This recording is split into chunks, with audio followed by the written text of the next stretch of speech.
আসসালামু আলাইকুম সবাইকে।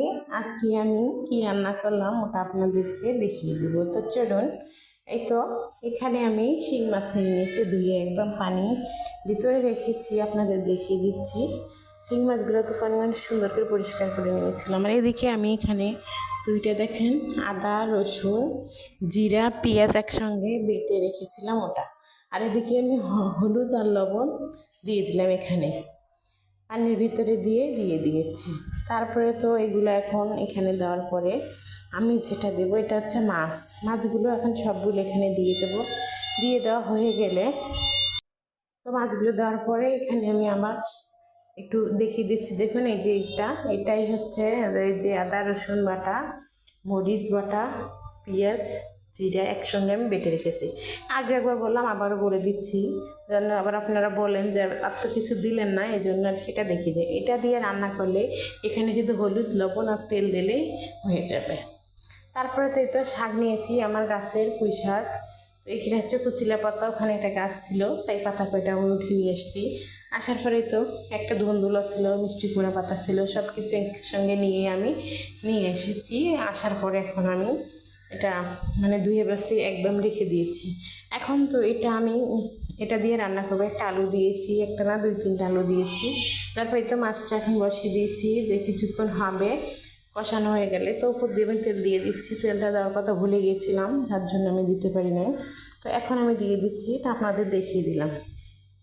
তারপরে কিছুক্ষণ পরে দেখুন তরকারিটা অনেক সুন্দর বলক চলে আসছে। তো আরেকটু হয়ে গেলে, কষা হয়ে গেলে এটা আমি নামিয়ে ফেলবো। নামিয়ে ফেলে এখানে আমি ওই তরকারিগুলো দিয়ে দেবো। তো অবশ্যই আপনারা সবাই বলবেন যে ঈদের সময় কেন উনি সবজির ভিডিও ছাড়ছে, মাছ তরকারি। এখন তো কোরবানি ঈদ, আর ঈদে তো সবাই মোটামুটি মাংস খায়। তো সত্যি কথা বলতে আমরা তো কোরবানি দিইনি, আর আমাদেরও তো মাংস নেই যে আমি আপনাদেরকে অনেকগুলো রেসিপি, গরু কেনার ভিডিও কিংবা কাটার ভিডিও এসব আমি দেখাতে পারবো না। আসলে আমার কাছে অত গোস্তও নাই, আর আমি এসব বলতে পারবো না, তার জন্য আমার যা আছে আমি তাই আপনাদেরকে দেখিয়ে দিচ্ছি। তো যদি আমার মার বাড়ি থেকে আসে তখন হয়তো আমি রান্না করব, তখন আপনাদের দেখিয়ে দেবো। আর এখানে আমাদের বাড়িওয়ালা আঙ্কেল যে আমাকে মাংস দিয়েছিল, তো ওই মাংসটা আমি রান্না করেছি, কিছু আবার আছে। তো বাচ্চা কাচ্চার ঘর, যার জন্য রান্না করতে হয়। সব সময় তো আর কেনার মতো সামর্থ্য হয় না, সব সময় টাকা পয়সা থাকে না, যার জন্য আর কি রান্নাও করেছি আর একটুখানি রেখে দিয়েছি। তো ওটা আর একদিন রান্না করব। তো আজকে আমি এটা রান্না করলাম, বিশেষ করে এটা আমার জন্য আমি রান্না করতেছি, কারণ আমারও তো গোস্ত খেলে ভালো লাগে না, তার জন্য একটু সবজি রান্না করতেছি যে আমি এটা দিয়ে খেতে পারবো। তারপরে তো দেখুন শাকটা অনেক সুন্দর করে একটু কমে গেছে, সিদ্ধ হচ্ছে। তো এখন আমি সুন্দর করে নেড়ে নেব। নেড়ে নেওয়ার পরে এখানে আমি আর একটু পানি দিয়ে দেবো। পানি দিয়ে আরও সিদ্ধ করে নিতে হবে, কারণ এটা কিন্তু এখন ভালো করে সিদ্ধ হয়নি। শাক সিদ্ধ হয়েছে, আলুটা আমার কাছে মনে হচ্ছে সিদ্ধ হয়নি এখনও। তারপরে আর একটু পানি দেবো পরে। এখন একটু ঢেকে দিলাম, দেখুন পানিটা একদম শুকিয়ে গেছে। তো এই সময় আমি এখন একটু পানি দিয়ে দেবো। তো পানিটা দেওয়ার পরে এখন আমি সুন্দর করে নেড়ে দিচ্ছি। নেড়ে দেওয়ার পরে বাকিটাও আমি সিদ্ধ করে নেব।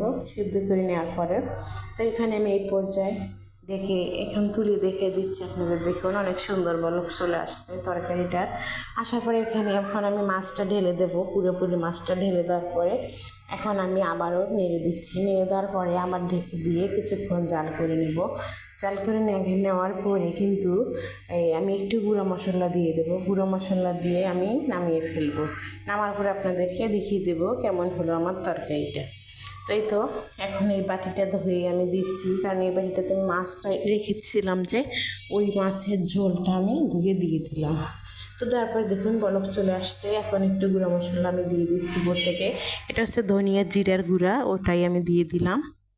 দেওয়ার পরেই তো হয়ে গেল আমার তরকারি। এখন আমি নামিয়ে আপনাদেরকে দেখিয়ে দেবো। দেখুন অনেক সুন্দর লাগতেছে দেখতে, তো খেতেও আমার মনে হয় ভালো লাগবে। তো আপনারা একদিন অবশ্যই ট্রাই করবেন, ভালো লাগবে। তাই তো আমার রান্না শেষ হয়ে গেছে। দেখুন কত সুন্দর লাগছে, অনেক সুন্দর লাগছে খেতে, দেখতে খেতে ভালো লাগবে। আল্লাহ হাফেজ সবাইকে।